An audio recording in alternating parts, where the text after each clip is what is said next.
Hello à tous, bienvenue dans ce guide complet d'utilisation de GoHighLevel et aujourd'hui on voit la partie payment et en l'occurrence le sous-menu produits, donc comment créer des produits en fait sur GoHighLevel pour que vous puissiez vendre des produits, des services, des abonnements et on va voir ce que ça donne, comment l'utiliser. C'est pas compliqué, c'est assez intuitif, il y a 2-3 subtilités à connaître donc je vais vous montrer ça directement dans l'écran.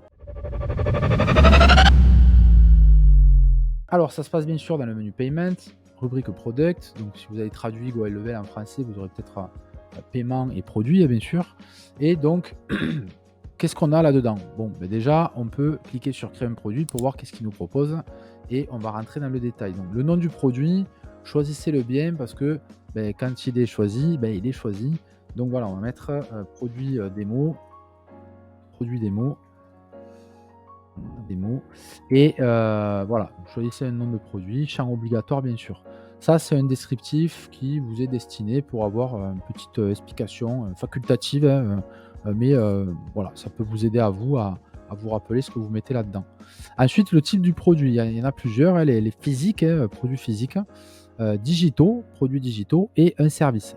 Donc à savoir que, on le verra un petit peu plus tard, pour les coupons codes par exemple, on peut créer, des coupons codes pour des produits, quelconques on va dire, mais pas pour des produits sur lesquels il y a un abonnement. En tout cas, à l'heure où je vous parle, c'est une option qui va arriver d'ici peu, mais pour l'instant, notez ça dans votre tête. Dans tous les cas, voilà, produits physiques, produits digitaux, produits services. Donc admettons, on prend un service, vous venez déposer une image grâce à votre bibliothèque d'images, hein, hop, donc je vais prendre, hop, cette image, voilà. En option supplémentaire, vous allez pouvoir mettre par exemple, OMB, produit démo. Donc c'est ce qui va apparaître sur le compte de la personne. Donc des fois, c'est bien de mettre voilà, juste votre nom d'entreprise et cetera. Voilà, que ce soit relativement clair, de manière à ce que, la personne, si un jour elle fait ses comptes, elle puisse se dire: «Ah oui, c'est ça» et ou même vous contacter pour vous dire: «Désolé, je ne veux plus payer».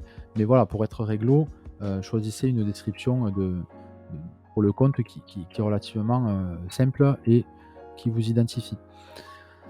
Ensuite la partie tarification. Donc nom de la tarification, en fait, quand vous créez un produit, retenez bien quelque chose, c'est que vous n'avez pas, par exemple, besoin de créer un produit, prends l'exemple des coachs sportifs, coaching sportif 1 mois, hop, je fais la fiche, puis j'en crée une autre, coaching sportif 3 mois, je fais la fiche, puis j'en crée une autre, coaching sportif 6 mois et cetera. Non, vous pouvez créer une fiche produit coaching sportif. Voilà, c'est un coaching sportif qui contient un bilan hebdomadaire, un plan nutritionnel détaillé, blablabla, et pour lequel il y aura différentes tarifications. Et en fait, la tarification à 1 mois, à 2 mois, à 3 mois, à 6 mois, et cetera. Donc là, en gros, on crée une tarification, mais vous verrez qu'après, on peut ajouter différentes tarifications pour ce service-là.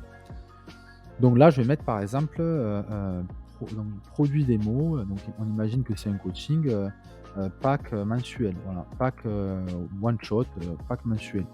Donc là, forcément, si c'est un pack mensuel, je vais peut-être demander à la personne de payer un montant, par exemple de 200 €, voilà et option supplémentaire, je peux mettre un petit speech de description de description, qui peut apparaître sur, certaines pages, hein, qui peut apparaître sur certaines pages.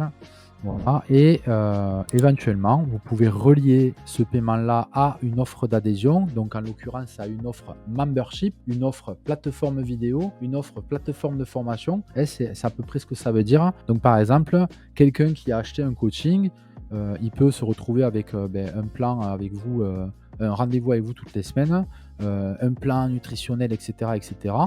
Mais aussi avoir un accès par exemple à une petite, plateforme sur lequel il y a des vidéos de conseils et cetera et donc ça va l'enrôler automatiquement, le client, au moment où il va faire son paiement de 200 € à cette plateforme, en plus des services que vous lui livrerez, à côté avec, n'importe quelle manière de livraison possible.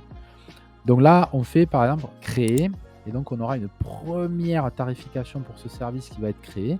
Donc finalement, si je reclique dessus, vous allez voir qu'il y a un produit démo qui a été créé avec une tarification.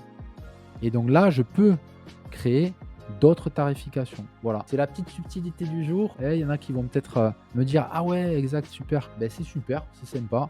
Donc on clique ici et on va mettre par exemple produit démo, pack trimestriel. Et donc là, on peut proposer du coup un paiement récurrent de 200 €. Alors peut-être qu'il y a une réduction, hein, je sais pas moi, 50 € mensuels et forcément, on ne veut pas, lui faire ça tous les mois pendant 8 mois. On a dit trimestriel, donc on met 3 mois ici. Description, blabla ici, hein, sur 3 mois. Ah. Et ensuite, période d'essai, vous pouvez éventuellement proposer une période d'essai ou non, ça dépend. C'est pas forcément, ça se prête pas forcément à la partie coaching, quoique, on ne parle pas stratégie dans cette vidéo, mais plutôt utilisation, donc ça va dépendre de votre cas à vous. Donc admettons, il y en a pas. Est-ce qu'il y a des frais d'installation? C'est pareil.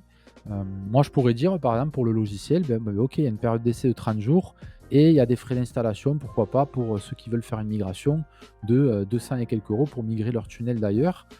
Mais en vrai, finalement, moi, je le vu que c'est pas tout le monde qui veut faire une migration, je le mets pas dans le prix, je le mets plutôt en upsell. Ceux qui veulent faire une migration, ils prennent l'option ensuite. Voilà, mais dans certains cas, vous avez compris, c'est faisable et c'est quand même sympa et intuitif. Donc j'ajoute la même adhésion ou éventuellement, il aurait accès à 2 trucs lui parce qu'il a pris le 3 mois et hop, je fais sauvegarder. Et chaque fois que je fais ça, je suis en train de pourrir un peu mon Stripe parce que chaque fois que je fais ça, ça crée un identifiant de prix auprès de Stripe. Il y a une synchronisation qui se fait automatiquement. Donc surtout, si vous devez créer des produits, en soi, on s'en fout que ça en crée 3000 dans Stripe. Mais surtout, si vous allez dans Stripe, ne vous amusez pas à supprimer des produits dans Stripe, sinon ça va casser la liaison, hein. Donc si vous devez supprimer des produits ou des services que vous ne vendez plus, vous le faites depuis Google Nouvelle en faisant, hop, supprimer, 3 points supprimés. Qu'est-ce que j'ai à dire de plus sur la partie produit? Non, hein, mis à part que, on peut vendre différents types de produits, j'ai pas grand-chose à dire de plus.